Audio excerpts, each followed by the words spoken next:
मैं एक नाविक परिवार की एक सक्सेस स्टोरी यहां पे बता रहा हूं। ये नाविक परिवार जिनके पास 130 नौकाएं थी, 45 दिनों की अवधि में इन लोगों ने शुद्ध बचत की है 30 करोड़ रुपए की। यानी एक नाव ने 45 दिनों में 23 लाख रुपए की बचत की है, कमाई की है। प्रतिदिन के अगर आप उनकी बचत देखेंगे तो यह लगभग 50 से लेके 52,000 पर डे की उनकी इनकम थी एक नाव की। और इसमें मैं तो गया था 27 फरवरी को प्रयागराज में, और प्रयागराज में जाकर के हम लोगों ने, मैंने पहले मां गंगा के प्रति कृतज्ञता ज्ञापित की थी अपने सहयोगियों के साथ में। मां गंगा का पूजन किया था, सफाई भी की थी।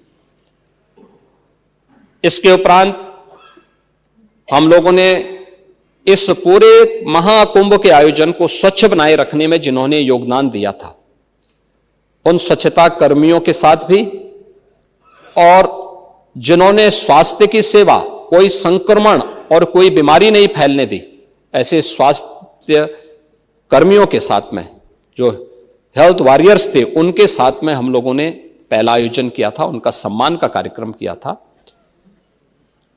इस आयोजन के बाद हमारा दूसरा जो आयोजन था वह नाविकों के साथ ही था।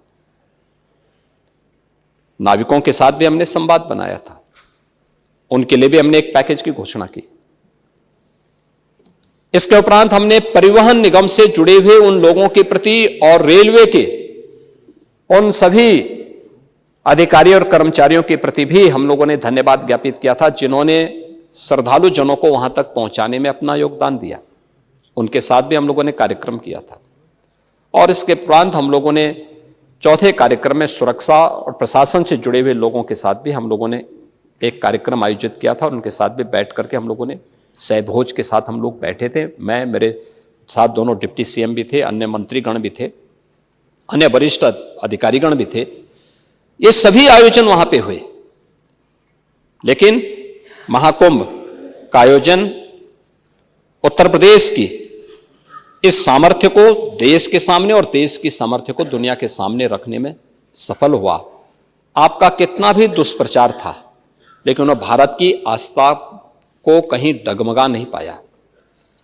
आप लगातार दुष्प्रचार करते रहे, और आप लोगों का यह सबसे बड़ा हथियार था। आप लोगों ने इसके लिए बहुत तरीके से इसको लोगों के सामने बहुत नकारात्मक तरीके से प्रस्तुत करने का प्रयास किया। लेकिन आपकी नकारात्मक बातों पे न प्रदेश की जनता को न देश की जनता को ही विश्वास था। और मुझे लगता है कि यह आपके लिए उल्टी गिनती है कि जनता आपकी बात को अब सुनना ही बंद कर दी है। आप देखें ना कि कोई उत्तर प्रदेश का कोई गांव ऐसा नहीं था जिससे बस वहां नहीं पहुंची हो। आस्था नहीं, तो ये जो हम कर रहे हैं ना, संभल में भी कर रहे हैं, ये आस्था का ही सवाल है। ये आस्था का ही सवाल है। ये जो कॉरिडोर बन रहे हैं, ये आस्था का ही सवाल है।